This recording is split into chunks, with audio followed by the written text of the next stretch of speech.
part of the retreat today, the board has invited a couple of NCDOT members, Mr. John Fennell and Chris Pendergraft, have our maintenance and engineer covered today. So they're going to kind of give you a one-on-one and update on DOT as it relates to Wayne County. So from the board, we appreciate you guys coming. Look forward to what you have to say. Thank you. Anyway, I know you only have just a few minutes of your time, so I wanted to utilize this time in the most effective manner as I could. So I wanted to try to address, since we had some new members to the board, some issues that you may be presented with from your constituents from your local districts. Typically, it's my understanding that people are going to come to you and ask about DOT-related questions in one of about 4 areas. One of the subdivisions, and I hope we kind of already touched on subdivisions in our last meeting a little bit, anytime some more details on that, please let me know. But the other areas are high gas tax, especially as came to a head several months ago. Why North Carolina has the highest gas tax in the southeastern area of the United States. Secondly would be drainage. Why can't I get my ditch cleaned out behind my house like that? And then lastly, especially with the weather forecast of today, snow issues. Why isn't the state doing something on my road when it snows? So I wanted to touch on those 3. I only have just a few minutes. I could talk for 10 minutes or 3 hours. I'll keep talking until you tell me what. So I'll quickly try to touch those 3 areas and then open it up for any other questions that you might have. So I think Ms. Marshall passed out a short handout. This presentation was actually given up from Rob. It started as a 30-page PowerPoint presentation. I condensed it down in the essence of time to 6 slides that I thought very impactful. But anyway, this basically is kind of what I wanted to focus on as far as the gas tax. Just to kind of get an understanding of your gas tax, you kind of have to understand first where the money goes. In North Carolina, we are one of only, I think, 2 states where the state maintains, basically the state and the city maintain all of the roads. So that first slide kind of breaks down other states, especially near us, and compares how many miles of road that the state maintains as opposed to county-maintained roads or local municipalities, city type maintained roads. If you notice, North Carolina, basically it is all state, a little small portion for municipalities, and just that little thin strip for federal government, but the actual administration for that maintenance still comes from the state. So it's just federal dollars. So in going on to the that next little slide, this basically is just a breakdown of our funding sources for this next year, 2012, 2013. Basically, about a quarter of our operating budget comes from federal aid, federal funds. If you'll notice, the trust fund and the highway fund are where we come from gas tax. That comes from gas tax. And as far as state-funded revenue, it accounts for about 60% of our budget. So gas tax, capping gas tax, increasing gas tax has a very big benefit for DOT. We are not funded out of the general fund, such as most other state agencies. We are mostly funded from this gas tax. And so that's why the gas tax is very impactful, not necessarily to other state agencies, but very particular to DOT and what we can do, what we can deliver to the citizens.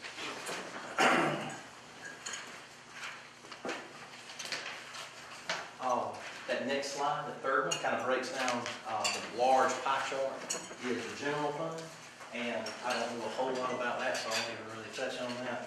But on the right, the small pie chart is DOT, and basically all of the stuff we come out, we actually transfer back to the general fund of $350 million a year, and that is to fund other stuff other than the DOT. It has that breakdown down there for you for the highway patrol, public instruction, other agencies, et cetera. But it's over $350 million a year that we transfer back to the general fund, and that's out of our normal budget.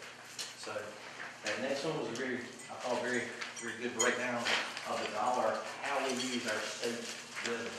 And like I said, 60% of this dollar comes from gas tax, and then 15% from highway use tax, that's from large truck registrations and things of that nature, and then fees make up about a quarter of it. About a quarter of our actual spending budget comes from the federal government, and I thought this slide was very appropriate because the outlook for the federal trust funds is where we get our federal transit dollars is not forecast to be able to maintain itself. And so the forecast for the federal transit fund is actually going down below zero. So the reason I bring this up is we don't have a, those federal dollars are somewhat in question. We're not 100% sure we're going to get them from every year. And so there is some question out there as to whether we'll get them or not. This did come up, I think, last year. There was a gap measure or something put in to maintain those levels. But still the projection is that this still needs some additional help to be able to maintain current funding levels. So this I thought very beneficial. This next slide is a pie chart and then an adjacent bar chart. Shows down basically our expenditures and where they go. Over 70, or right at 70, or close to 75% of every dollar that is spent with DOT goes right back out the door to private sectors. And so basically everybody that talks about how high the gas tax is, that's true, but it goes right back into our local economies for contract administration, building bridges, suppliers, material suppliers, things of that nature. Only about 15% actually is overhead cost for DOT, salaries, administration, things of that nature. So compared to other local, other state agencies, it's about opposite. It's about 180 degrees from that. It's actually kind of back the other way. So anyway, I thought that was very beneficial. So that just kind of gives you an overall good background just for a budget head sense. A couple of just interesting facts about our gas tax. We do have the highest gas tax, but when you compare to these other local states that have much lower gas tax, and you compare the local property taxes, those other local states, that's how they're actually helping to fund their maintenance to their roads. Actually, DOT was 49th most efficient, well, actually, like in the top 10 of most efficient road states of maintaining dollars per mile as far as our efficiency, how many dollars it costs us to maintain a mile of road. So, but even if you take it as equal, it costs about the same amount of money to build and maintain a road in our state as it does for South Carolina, Georgia, Virginia, whoever. It's all going to cost about the same. So our gas tax is really high in North Carolina. They're still going to have to get that money from somewhere in these other states. It's just where do they get it from? And most of the time they get it from sales tax or local property tax. And so when you look at gas tax, you also have to pull those other ones in because where we're high, the other ones are low, but where the other ones are high, we're relatively low. So it's kind of taking money out of your left pocket and your right pocket type thing. So with the gas tax, a lot of people don't grasp that connection to local property tax and local sales tax.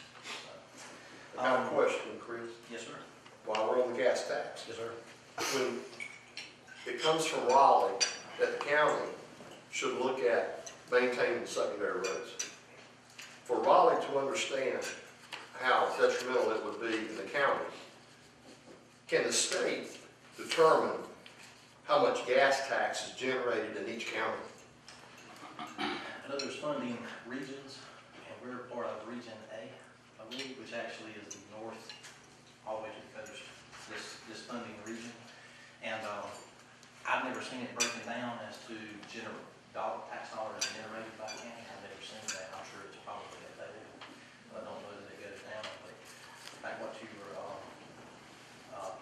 part of your question, I think at one time it was somewhat the intent, but from everything I've been able to gather here the last year or two, that was because of local outcry, that has basically been dropped like a hot potato. Legislation basically opened it up to where local municipalities, counties can, if they so choose to maintain that. They haven't had any takers yet. So as far as forcing those own things, I don't see anywhere near that direction. So. I think my thinking here is that with the number of facilities, fuel facilities that we have, dispensers, businesses in Wayne County, is there a way that we can pull numbers from Wayne County, if it's the region, to look at Wayne County and see. I'm sure you can know how many gallons are pumped, I guess, but the tax is generated, it would be, if anything is determined on the state level, that's going to determine their decisions on the local level, and they're looking at local level revenue sources, and the gas taxes being one of them, then the importance, as we will speak later this afternoon, is infrastructure, transportation, and when the bypass goes around from Johnston County to Lenore County, basically, or this side, then it's going to bypass approximately 27 fuel or gas stations. And when you take that traffic away from the gas stations, if that revenue is somehow calculated out of the county, then we would have to look at that number, because the completion date on that is 2015, and that will happen on our watch, basically our 4-year watch here as commissioners. So it would be interesting to pull that just to see if there would be any change.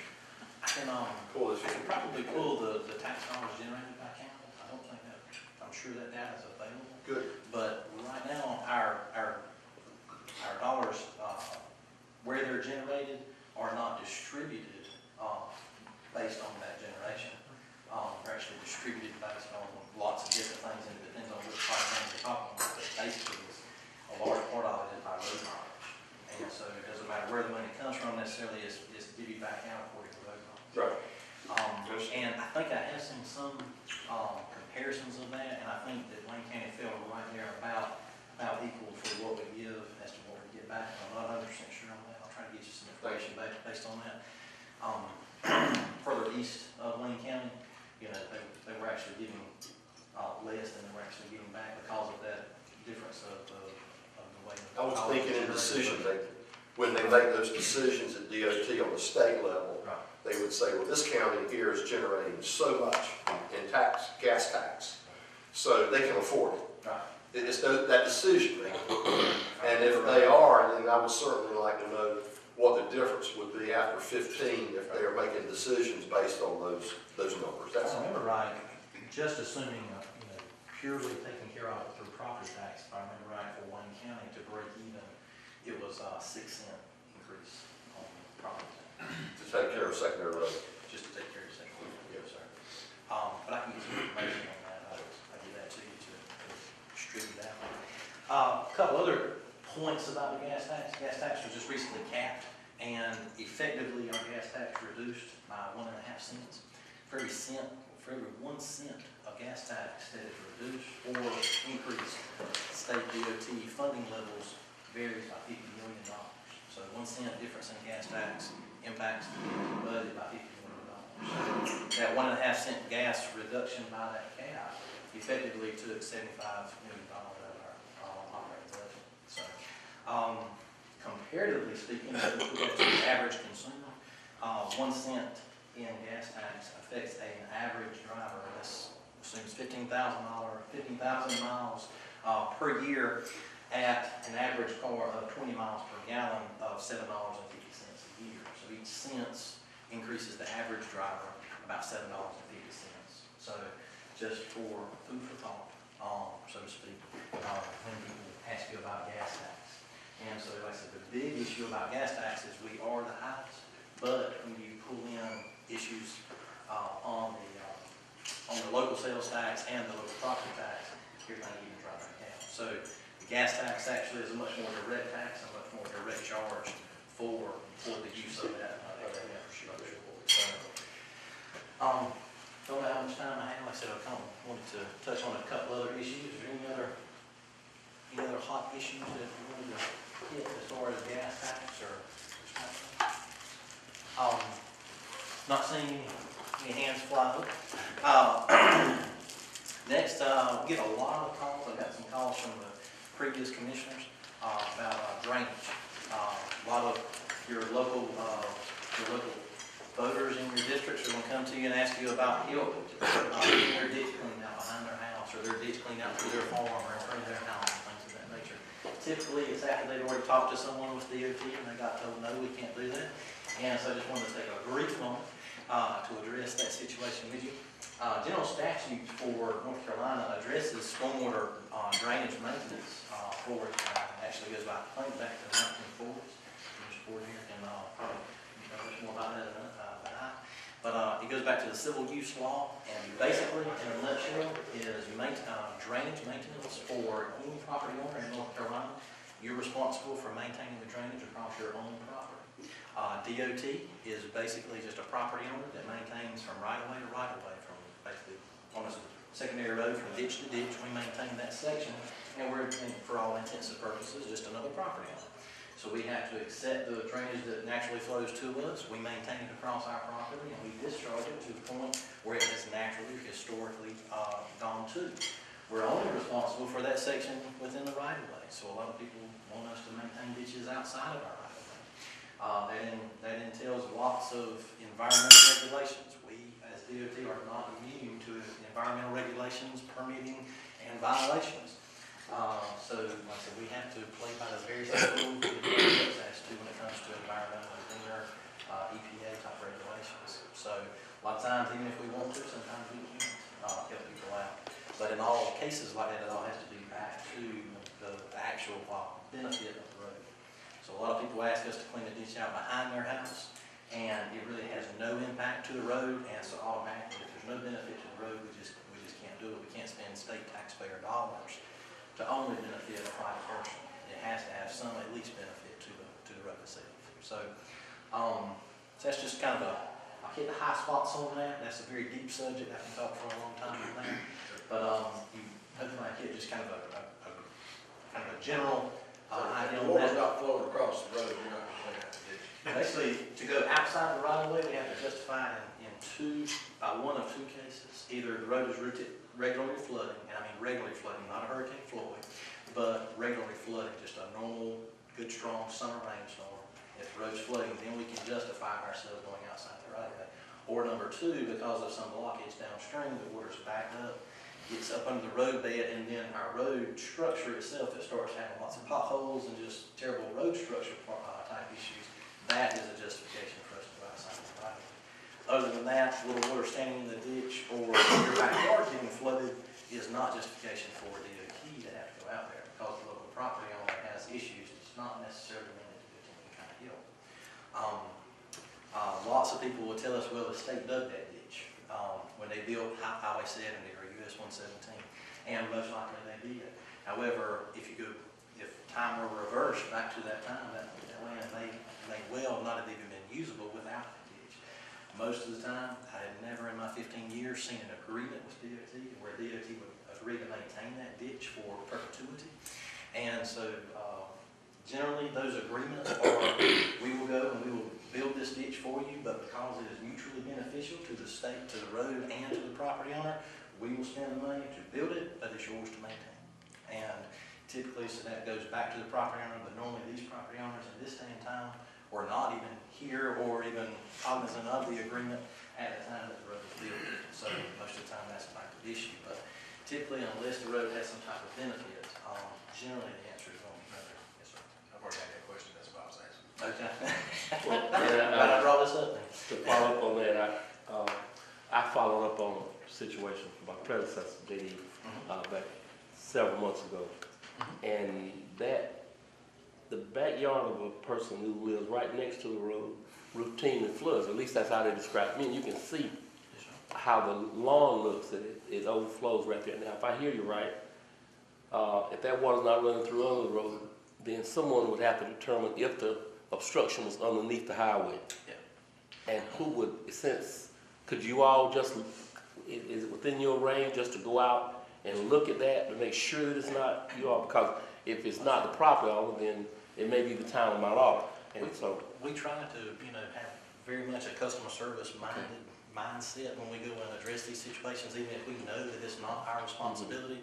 Most of the time, we will at least try to help that property owner find where the problem is and at least get them pointed in the direction where they can help address the issue themselves.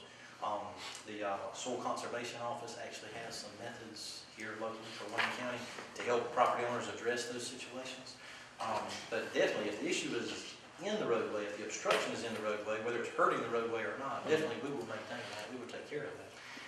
Or if, like I said, if that water is backing up, like you said, flooding the roadway or something like that, then we can help with that as well. But more often than not, it is the blockage or the obstruction is just from a lack of maintenance, where the ditch is not being cleaned out for quite some time. And so the blockage most likely is outside the right of way, and a vast majority of the problem is outside the right of way. So in a lot of cases, we just can't help it. So it's not a case that we don't want to, it's just that we. I'll go back and take another look at it. So, any other questions about drainage? You're gonna drain all the ditches at Wayne County, is that right? Good. We're not going to. I'll give you the Cliff Notes version later. So the third thing I wanted to touch on real quickly, looks like everybody's kind of finishing up lunch, so I don't want to keep too much longer, is our snow removal. Lots of people, very few people, relatively speaking, in Wayne County live on Highway 7. Nobody lives on I-795. Very few people live on US 117. In Wayne County, those are going to be our main focus. If we don't clear anything in Wayne County, US 70, US 117, and I-795 will be cleared first. But most of the time, they'll see our motor graders and our backhoes and our dump trucks running up and down Highway 70 and US 117. So, well, they're out here working, why are they in front line? But they live in a subdivision with only like 20 people in a subdivision. And so, what good does it do for us to clear the road in front of that person's house if by the time they get to the next road over, they can't do it? So we kind of started the major routes and kind of work our way in there. And so we try to, per mile, we're going to help a lot more people on 795, 70, and 117 than we would on the secondary roads. So we start with the main interstates, work to our primary routes, then to our secondary routes. And I just got to give you my honest opinion, a lot of times, by the time we get to the secondary routes, subdivision type issues, the snow's gone in Wayne County. So very rarely will you see us pushing snow or trying to clear snow in a subdivision. It's just because by the time we get those other roads cleared, the snow's pretty much taking care of itself. And so, If the subdivision is a state-maintained road, yes. because we get that call a lot, that it isn't a state-maintained road. So it's a public road, that doesn't mean it's state-maintained. If it's not, it is the homeowner, developer, their responsibility. And we get a lot of those calls. Yes, we're prohibited by general statute to use any state tax-funded taxpayer dollars to improve or help a non-state maintained roadway unless there's a few issues where we work through some municipalities where they maintain issues. But other than that, basically, if it's not a state maintained road, the answer is we just cannot help you at all. Let's see, other thing about snow, one relatively new development that is new to the snow world here that we started probably, what, John, 3, 4, 5 years ago, is salt brine. You may have heard about that. Salt brine is nothing fancy or anything. It's the very same rock salt that we've used for 100 years on roads. It's just dissolved in water. And we basically have a nice little steel plant, and basically we just dump rock salt in it.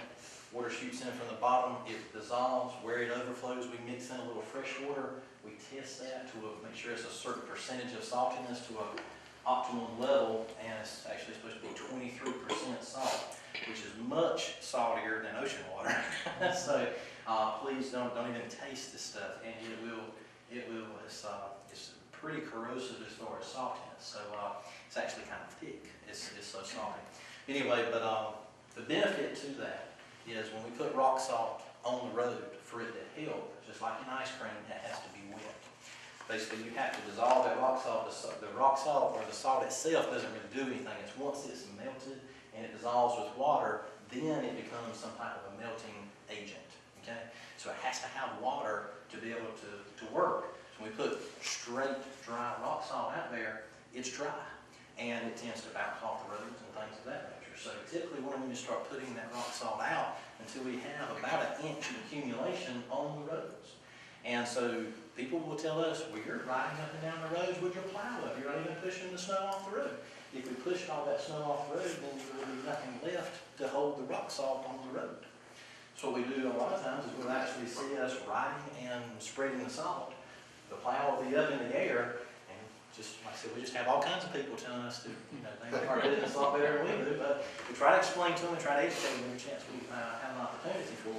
But what we're actually doing, and you can't really see it because you put out a very light amount, you put out 250 pounds per mile. And so it's putting out very, very lightly. It's not even like a fertilizer spreader. You can barely see it coming out. But we put that salt down, let it start working with that existing snow, let it basically form its own brine so that it cannot stick to the road. And then later, basically after the snow has stopped, then it's not stuck to the road. We can push it off very easily and it's not stuck to the road. So that's the game plan. Now, all good game plans, you know, to change a plan, you have to at least have a plan in the first place. So that's our normal game plan. What Salt Brine brought to us is it did not have to have that existing water to make that brine, is we can actually put it ahead of time. It is the first time that actually allowed us to combat freezing roads before the freezing ever even started. So what happens is we dissolve that rock salt, we spray it on the road.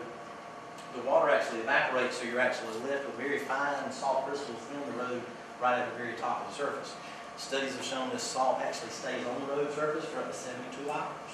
Our in-state policy is that we will spray this up to 48 hours. So we will start possibly 2 days ahead of the snowstorm, spray the roads that we feel necessary, and generally speaking, it's our primary roads, 795, 117, 70.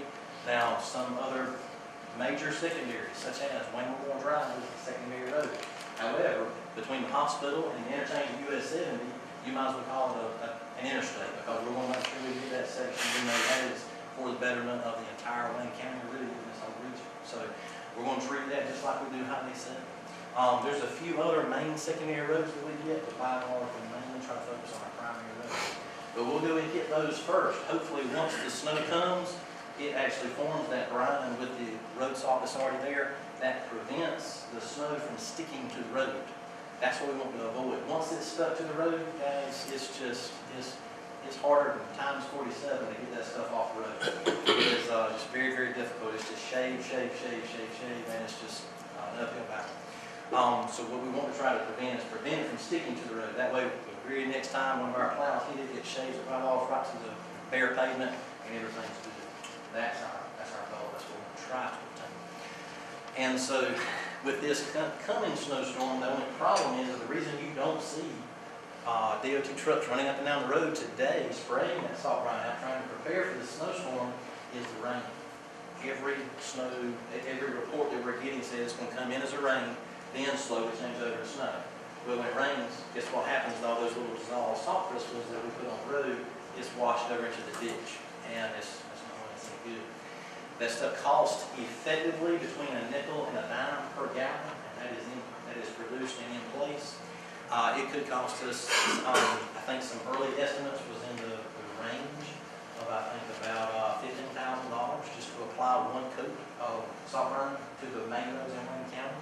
And so if it's not going to be in use, it's just money wasted. So in cases like this where it's planned to come in as a rain, it's just salt brine's just not going to help us in. And so that's the reason you're not going to see any DOT trucks running up and down the road.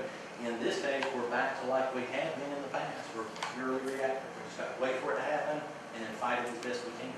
At least it's a tool in our toolbox that in some cases, if it's supposed to come in as a normal snow, we can, use it as a proactive measure. But so I know I'm guessing that some of you may get some questions about snow and why are they not pushing in front of my house type thing. So just wanted to take this opportunity to help educate you a little bit in that area. What questions do you have on that, sir? Oh, none on that, but I want to move on. Okay. You're talking too much about snow. Does anybody have any questions first about snow? I'll come right back to you. Does anybody have any questions? Anybody ask you anything about that? Not seeing any? Okay, right back to you. Yes, sir. Do you have any current plans in regards to extending I-795 down to 40? Have any of those on the books at all? No economic? It's relatively conceptual and kind of an idea. It's a goal, so to speak, but nothing really on paper. So you No don't have formalized. no plan, no corridor or anything like that? Yes, sir. Yes, sir. It's my understanding that many years ago there may have been some type of conceptual corridor plan put, but I've never even been able to see that myself. So you haven't seen So, no, sir. It's my understanding that the Eastern Region RPO that Wayne County is a member of is using some study money that they have available to pursue that, to study that corridor as to what is the best route to extend 795 through Wayne County and lead to I-40, just south of Wayne County. How to address the existing crossings along US 117, and then how to get around Goldsboro is going to be a big issue. It's kind of like Goldsboro is in the middle, and it's going to be a lot easier to work from I-40 back to Goldsboro, because the big problem with connecting 795 to 40 isn't the southern section. That's kind of already halfway there, just a few crossings to take care of. The big problem is going to be how we get around Goldsboro. We go to the left, we go to the right. And there's going to be problems, there's going to be pros and cons to either. So, But there's some current plans as far as upgrades on 117. we do have some plans currently going on. We actually have one plan in particular that's addressing that O'Berry Road intersection.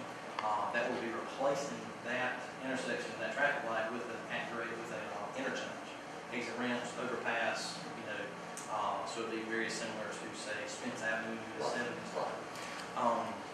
Along with that is a closure, basically where we got the benefit from actually closing some other at-grade intersections down in that area.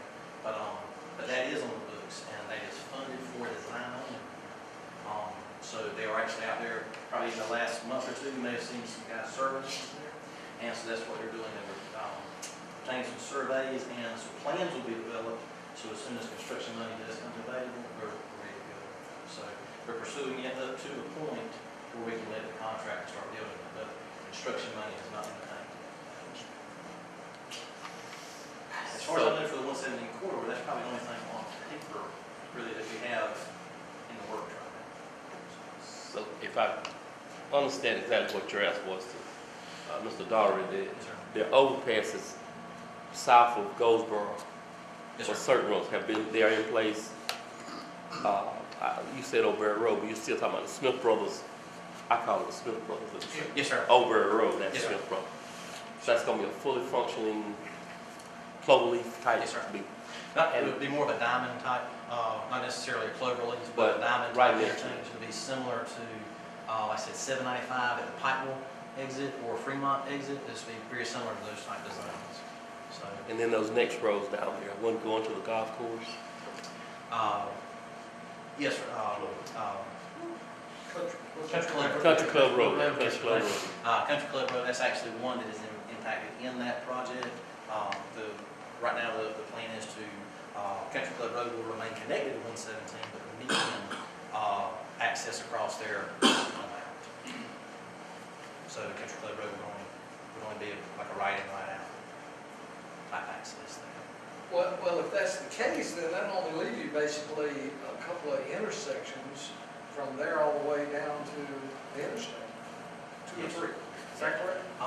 That's the reason that the RPO has got kind of studying that as far as an access type thing. And the town of Mount Olive and Dudley as well. So kind of in a roundabout way, they're doing a plan from I-40 coming up to Goldsboro and then leaving Goldsboro alone to hopefully resolve that sometime. That's right. That's going to be the That's going to be the big one. That's going to be the big one right there. Yeah. Tangibly, we can relatively foresee in the foreseeable future improving those intersections from just south of Goldsboro down to 40. The big is going to be, like you said, getting around Goldsboro.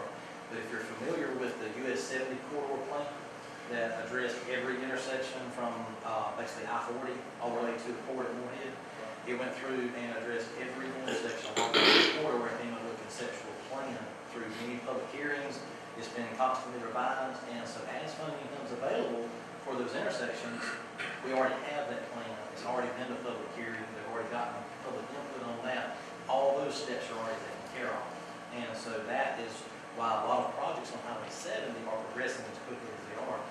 Caps Creek Road and these are Church Road, for instance. That was in that corridor plan. That's why once funding came available for that intersection, relatively speaking, it moved very quickly because all those 4 steps were already taken care of. That's what we're trying to do for 2017 is very similarly study all those intersections. How, is Mount Olive going to have enough access? Is Dudley going to have enough access? Are the local people on both sides of 117 going to have sufficient access to both sides?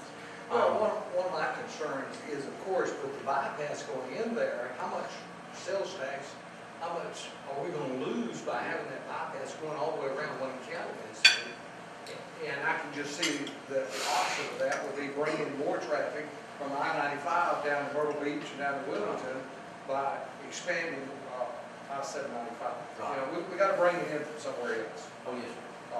Because that's gonna be a major impact. Yes, sir. Yes, sir. That's gonna be a major impact on the budget. We've got 7 corridor members here, Chris, Bill Pate, Joe Daugherty, myself, and the Chris Boyette from the city, on the city planning, the former 7 corridor. And that's, like I said, we're looking at doing that very same type plan for the 117. And so hopefully, like I said, we'll go to the commissioners for both of those counties, local municipalities, Delaware and Mount Olive, to get their input, and local citizens as well. And so, hopefully all those issues will at least be addressed. Chris, can you spend the last 5 minutes connecting the dots from here to the new Secretary of DOT and help the new commissioners understand, I guess, just 5 minutes of the political part as far as appointments and regions and how we're connected. And Okay. we have Senator Pate and Jim Dixon, House member, and John Bales, our new representative. Yes, sir. And so the commissioners have to have a link in or network with them, and then how it goes to help us. Right. On the local level, basically, John Fennell's going to be our, your one county, basically Wayne County is his sole concern, or will be first next week. And so Wayne County is his sole concern. But generally, as a planning board, board of commissioners type issue, it is my job to basically be your main point of contact for whatever issue you have, whether it's pothole, digging the ditch out, all the way to more administrative budget type issues, help trying to get this project started type thing. That is basically my new position, is basically be the local people's main point of contact. Above me is Mr. John Rouse. He is, he works out of Wilson, And so he is one of 14 division engineers across the state. And basically just above him is our chief engineer, that's one engineer over the whole state. And then basically directly above him is the secretary, starting to say secretary, constantly, no, secretary of state. And so that's kind of the hierarchy as it goes from the governor to Secretary Tata, down to our chief engineer, to our 14 division engineers. And so that's kind of pecking order, so to speak. If you'll notice, I'm kind of at the bottom of that pecking order. So, We've had some instances in the last couple of years where you've had to bring in a House member or Senate member to talk to a commissioner and the landowners, if you have 3 or 4 interested in the change that DOT is going to make. Secretary, Senator Pate was very helpful in some issues we had down there in Mount Olive. Some projects we were having down there has a lot of local concern down there. And so most of the time when there's a public outcry or local concern, typically our senators or representatives will come to us. And so generally what we try to do is educate you guys, as well as senators, representatives, whoever, as to what the issue is. This is why we think this is a good project. It is going to be a little local resistance, but we think it's for the betterment of the good of the whole. And then they either help us, or sometimes because of the public outcry, the plan has changed. And that's very much the reason we go through a lot of public hearings, is because we're a lot of AKA engineers, and what looks really good on paper may not fit well for what is in your backyard. And so that is the main reason that a lot of times, especially at Site 117 US 7, we do just a tremendous number of public hearings to get that information. Because what looks really good on paper just doesn't look good when you actually put it on the ground. And that's applicable in many areas of life. So that is the reason for that. And like I said, a lot of times those senators, representatives help us a lot. Thanks, Chris. Anything? Okay, we'll stand adjourned for lunch. Very good.